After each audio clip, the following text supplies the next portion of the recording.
Hello बच्चों, welcome back on my YouTube channel Learn with Fun Biology. So here I am Tagni Goswami, your Unacademy educator and NEET mentor.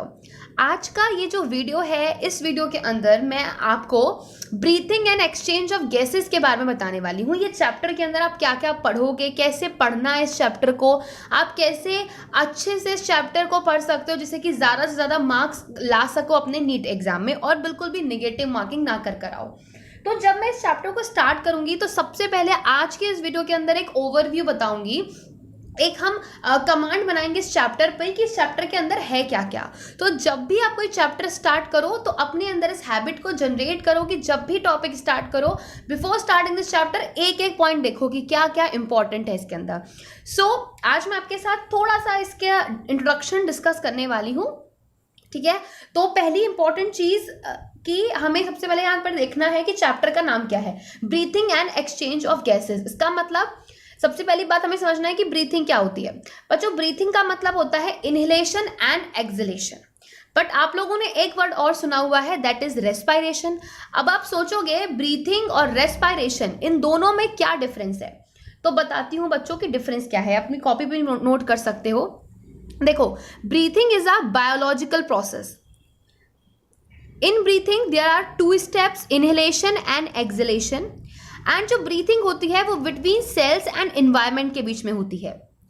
अगर हम बात करें respiration की, so respiration is the chemical process. इसमें काफी कुछ chemistry चल रही होती है सेल के अंदर। और रेस्पायरेशन जो है वो होता है टेक्स प्लेस इन सेल के अंदर जो होता है उसको हम कहते हैं रेस्पायरेशन। और जब सेल और इन्वायरमेंट के बीच में होता है तो उसको हम कहते हैं ब्रीथिंग। सो ये बात तो आप लोग समझ गए होंगे कि दोनों के बीच में क्या डिफरेंस है। चलो अभी हम ये पढ़ते हैं कि इन्होंने इस इंट्रोडक्शन पार्ट में क्या दिया हुआ है और इस चैप्टर में हमें क्या क्या पढ़ना है। सबसे पहले दिया हुआ है इन्होंने, as you have read earlier, oxygen is utilised by the organism to indirectly break down nutrient molecules like glucose and to derive energy for performing various activities. अच्छा, मुझे एक बात बतानी है आप सबको। देखो, जब भी आप कोई चैप्टर स्टार्ट करते हो तो उस चैप्टर में हमेशा आपको कुछ प्रीवियस चैप्टर से रिलेटेड बात कही जाती है। जैसे अभी आपने ये वाला चैप्टर पढ़ा तो इन्होंने हमें से कहा कि जो भी हम न्यूट्रिएंट्स लेते हैं तो यहाँ पर आपको दिखाया गया है कि आप किस तरीके से डाइजेस्टिव सिस्टम और रेस्पिरेटरी सिस्टम को कनेक्ट कर सकते हो, कि इनके बीच में क्या रिलेशन है, हम अभी ये समझेंगे डाइजेस्टिव और रेस्पिरेटरी के बीच में। देखो, न्यूट्रिशन हमने किससे लिया, डाइजेस्टिव ट्रैक्ट के थ्रू लिया। उसके बाद जो हम एक प्रोसेस पढ़ते हैं एब्जॉर्प्शन का, मैंने बताया आपको एक प्रोसेस होता है एब्जॉर्प्शन का। सो इस एब्जॉर्प्शन के प्रोसेस में क्या होता है कि जो सेल्स होती हैं, लाइक दीज आर सेल्स, तो ये जो सेल्स हैं ये न्यूट्रिएंट्स को अपने अंदर ले लेती हैं, ठीक है। न्यूट्रिएंट्स को ले लिया।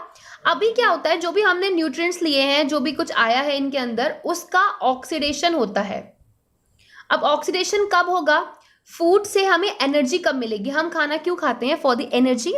तो अभी इस फूड से, इस न्यूट्रिएंट से हमें एनर्जी चाहिए, तो एनर्जी के लिए हमें इसका ऑक्सीडेशन करना पड़ेगा। ऑक्सीडेशन कैसे कर पाएंगे, जब हम रेस्पिरेटरी का प्रोसेस करेंगे, जब हम breathing and exchange of gases करेंगे, तभी हमें ऑक्सीजन मिलेगी।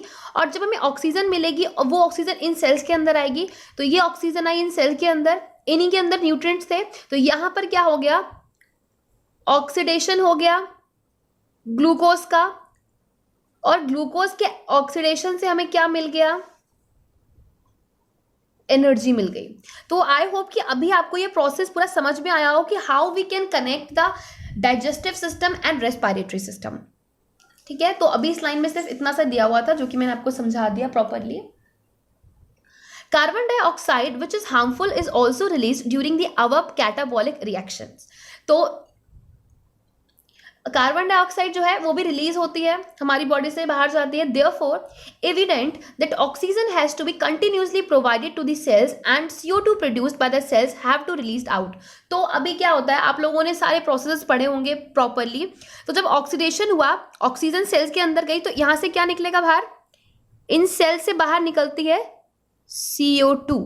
तो CO2 को हमें अपनी बॉडी से बाहर निकालना है, O2 को बॉडी के अंदर लाना है, CO2 को बॉडी से बाहर निकालना है।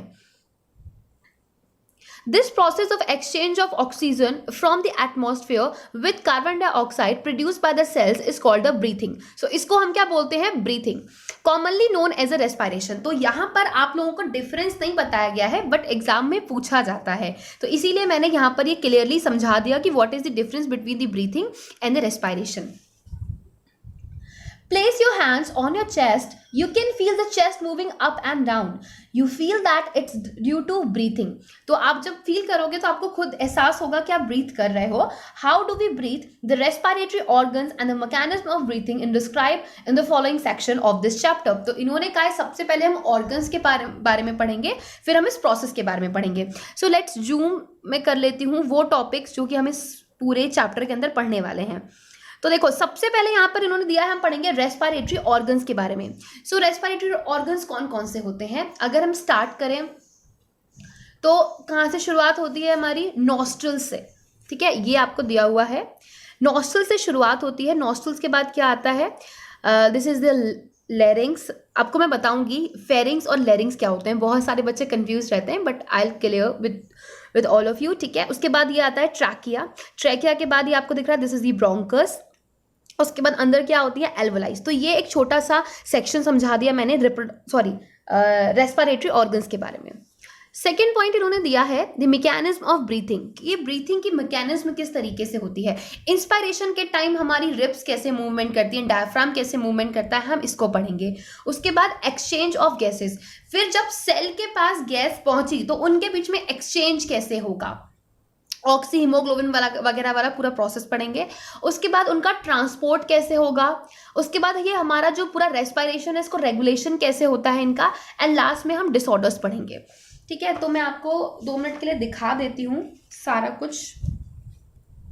यू कैन सी यहाँ पर है mechanism of breathing, inspiration expiration पढ़ना है। उसके बाद एक इंपॉर्टेंट आता है, इसमें आपको बहुत सारी ट्रिक्स दूंगी रेस्पिरेटरी वॉल्यूम्स एंड कैपेसिटीज की। उसके बाद आता है एक्सचेंज ऑफ गैसेस, ठीक है, एक्सचेंज कैसे होता है एल्वोलाई वगैरह में। तो उसके लिए हमें प्रॉपरली ये वाला डायग्राम पढ़ना पड़ेगा, ये वाला, ठीक है। उसके बाद क्या आता है? उसके बाद आता है ट्रांसपोर्ट ऑफ ऑक्सीजन। ये जो ऑक्सीजन है इसका ट्रांसपोर्ट किस तरीके से होता है, ठीक है, हाउ इट्स ट्रांसपोर्ट। तो यहाँ पर आप पूरा पढ़ते हो ऑक्सी हीमोग्लोबिन वाला प्रोसेस, ठीक है, आप देख सकते हो यहाँ पर पूरा हम कर्व पढ़ेंगे, ऑक्सीजन डिसोसिएशन कर्व वगैरह। उसके बाद लास्ट में आ जाएगा रेगुलेशन ऑफ रेस्पिरेशन, जिसमें आपका थोड़ा सा सीएनएस भी इंक्लूड होता है।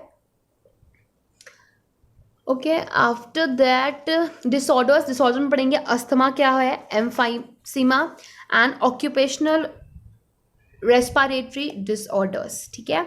So this is all about basics of this chapter. देखो अगर आप लोगों को मेरा ये ओवरव्यू वाला पसंद आया, कि ऐसे ओवरव्यू देखिए अगर आपको हेल्प मिल रही है, आपको अच्छा लग रहा है चैप्टर के बारे में जान के, सो आपको कमेंट सेक्शन में बताना होगा कि are you excited to read this chapter with me. And you can also follow me on Unacademy learning app. Unacademy पर मेरी डेली 3 बजे स्पेशल क्लास होती है और वहां पर मैं एक बहुत नया सेशन स्टार्ट करने वाली हूँ नीट 2020 के लिए, जिसके थ्रू आप MCQ बहुत अच्छे से प्रिपेयर कर पाओगे। तो उसके लिए आपको मुझे अनअकैडमी में फॉलो करना होगा। डिस्क्रिप्शन बॉक्स में लिंक मिल जाएगा। मेरे जितने भी कॉन्टैक्ट हैं, जितने भी यूट्यूब चैनल हैं, सारे के सारे डिस्क्रिप्शन बॉक्स में लिंक दिए हुए हैं, सो चेक ज़रूर कर लेना। उसके अलावा बच्चों मिलते हैं नेक्स्ट वीडियो में, तब तक के लिए प्रिपेयर रहो इस चैप्टर के साथ। मैं इस चैप्टर को बहुत प्रॉपरली आपको पढ़ाने वाली हूँ। चलो till then bye bye, take care.